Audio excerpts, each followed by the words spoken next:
All praise is to Allah. সমস্ত প্রশংসা আল্লাহ। Love for আল্লাহ, ভালোবাসা আল্লাহর জন্য। হ্যাট ফর আল্লাহ, ঘৃণাও আল্লাহর জন্য। আজকের জান্নাতের বাগানকে ভালোবাসবো আল্লাহর জন্য। আশপাশের পরিবেশকে অ্যাভয়েড করব কিছু সময়ের জন্য, এটাও আল্লাহর জন্য। সুবহানাল্লাহ বলেন আর জোরে সুবহানাল্লাহ। বন্ধুরে আমার, সব ধরনের জিকিরের খবর আপনারা পেয়ে গেলেন। নামাজ এটা সর্বসম্মতিক্রমে বন্ধু সবার উপরে ফরজ, এটাও হলো মাওলার জিকির। ছোট্ট করে আমি হাদিস শরীফটা আপনাদেরকে বলে বন্ধু, আল্লাহর হাবিব শীতের দিনে বের হওয়ার পরে তিনি চাইয়া দেখলেন গাছের পাতা বিরামহীন ভাবে জোরে জোরে পড়ে। আমার নবীজি গাছের ঢাল ধরে বললেন, বন্ধু আবু জরকে একটা ডাক দিলেন, রে আবু জর। আবু জর উত্তর দিলেন, লাব্বাইকা ইয়া রাসূলুল্লাহ, আমি হাজির। আমার নবী বললেন, রে আবু জর, তুমি গাছের দিকে চাইয়া দেখো, শীতের দিনের কারণে গাছের পাতা যেমনি শুষ্ক হয়ে জোরে জোরে পড়ছে, আল্লাহর বান্দাগুলো, আল্লাহর প্রিয় হাবিবের উম্মতগুলো যখন নামাজ নামক জিকিরের মাধ্যমে আল্লাহ রাব্বুল আলামিনের কুদরতি কদমে নামাজের মাধ্যমে পাল্টা লাগাইয়া দেবে, আল্লাহ রাব্বুল আলামিন ওই শীতের দিনের গাছের পাতার মতো তার জীবনের সবগুলো গুনাহ ঝরে পড়ে যাবে, মুছে যাবে। তাহলে জিকির করলে লাভ না লাভ? আল্লাহর হাবিব বলেছে, প্রত্যেকটা জিনিসকে ক্লিয়ার করার জন্য একটা উপকরণ থাকে, যন্ত্র থাকে। মানুষের মনের ঘরের ময়লা দূর করার যন্ত্র হলো আল্লাহ রাসূলের জিকির।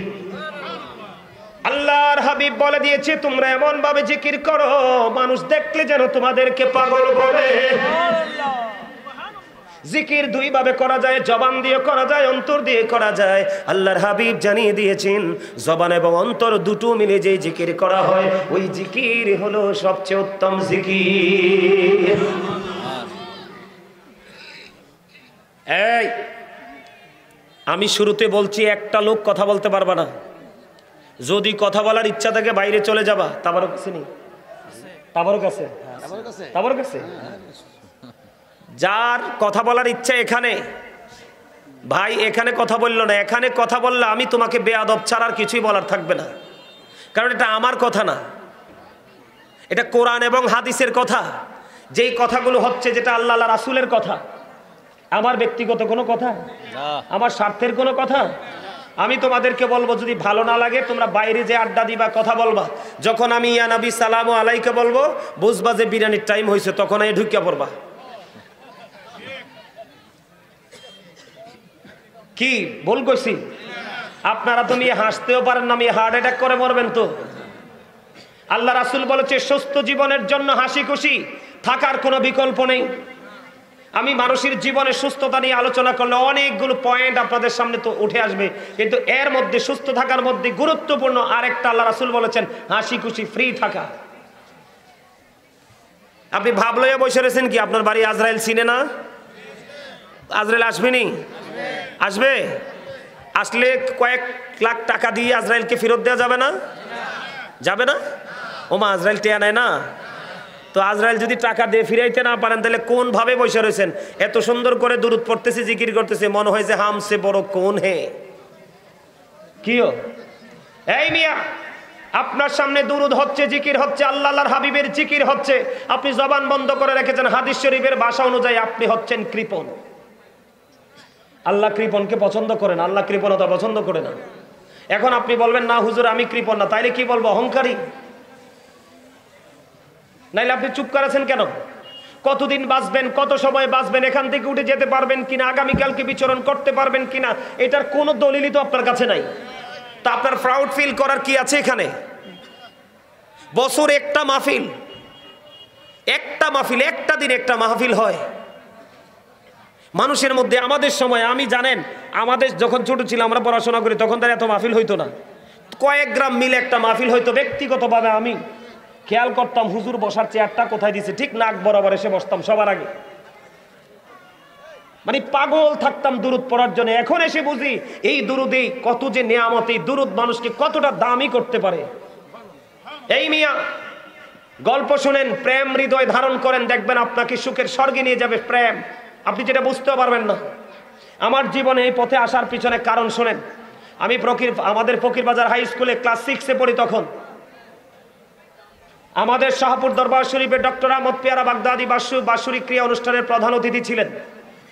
আমার টিচাররা দেখছি আজকে যারা এইভাবে নিচে বসে আছে, আমার টিচারদেরকে যখন দেখলাম পীর সাহেব কেবলার পায়ের নিচে বসে আছে, তখন আমি চিন্তা করলাম পৃথিবীর মধ্যে সবচেয়ে দামি মানুষ তো হুজুর রায় না? আজকে শোনেন প্রেমের গল্প। সবাইকে দেখলাম হুজুরের পায়ের নিচে বসে আছে, একটা লোক হুজুরের উপরে বসে নাই। ঠিক সেই দিন থেকে আল্লাহর কাছে বলেছি দর্শক সারি থেকে, সেই দিন আবার আমার প্রতিযোগিতা ছিল গজল এবং কেরাত, দুইটাতে আমি পুরস্কার ফার্স্ট হয়েছি। একটা কিতাব আমাকে বাগদাদি হুজুর কেবলার হাত মোবারক দিয়ে আমার হাতে দিয়ে মাথায় হাত মেসেজ করে দিল, পাগল হয়ে গেলাম, আজকে থেকে আর স্কুলে পড়বো না। এই দিন থেকে আমি মাদ্রাসায় চলে গেলাম। সেদিন স্বপ্ন দেখেছিলাম এই দর্শক সারি থেকে, আল্লাহ জীবনে একদিন যদি এইরকম একটা পরিবেশে বসতে পারতাম। আর আজকের দিনে একটা চেয়ার নাই আমার জন্য, প্রধান অতিথি ছাড়া, প্রধান বক্তা ছাড়া। আমি চাইলেও কোথায়, আজকেও কয়েকটা মাহফিল আমি কথা বলেছি, ভাই আমাকে এশারের নামাজের পরে দেন, আমি 1-1.5 ঘন্টা আলোচনা করবো। হুজুর না, আপনাকে আমরা শেষে আগে দিতে পারবো না, আপনি সবার পরে ধরতে হবে, আপনি চলে গেলে মানুষ চলে যাবে বা মাহফিলের মধ্যে একটা হট্টগোল সৃষ্টি হবে। এটা কি বুঝাইতে চাইছে? আমার ক্রেডিট না, আপনারা আমাকে যারা চিনেন ভালো করেই চিনেন।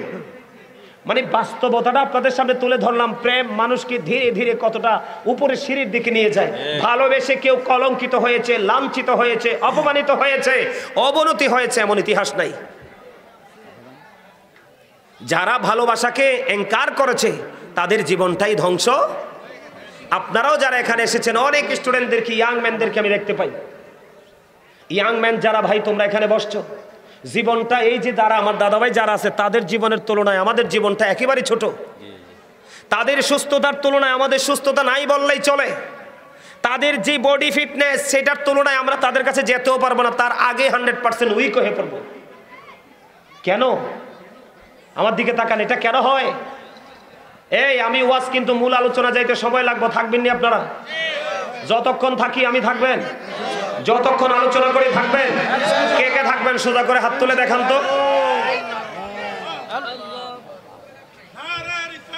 ইয়া রাসূলুল্লাহ, আত্মান জিন্দাবাদ জিন্দাবাদ। অ্যাক্টিভ না, যাক যতটুকু পারছেন আলহামদুলিল্লাহ। আমি কেন বলছি শোনেন, আপনাদেরকে আমার আরেকটু ওয়াজ করাতে হবে। হেই এই, এটা কি শুটিং এর জায়গা?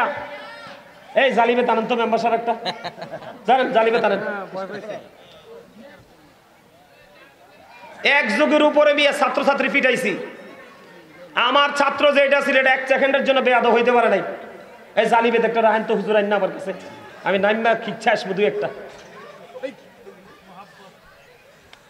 এগুলো কি আসলে রাগের কথা না প্রেমের কথা? এটা বুঝতে হবে তো।